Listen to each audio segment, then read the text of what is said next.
Here's how to make hotel reservations on booking.com. First, open up any web browser. Now go to booking.com. Make sure to log into your account.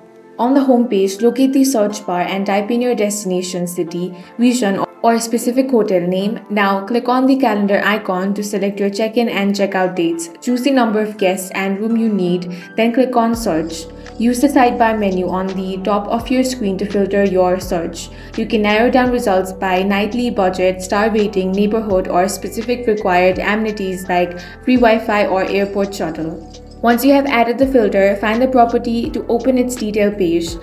Here you can browse photos, check its location, and read verified guest reviews. Now, if you want this, you can select I'll reserve.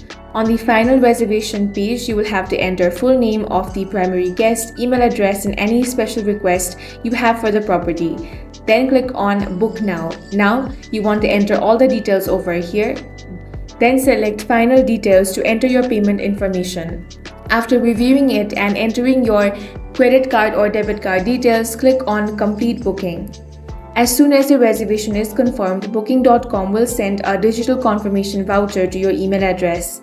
That's all for this video. If you found it useful, make sure to hit the like button and subscribe for more videos like this.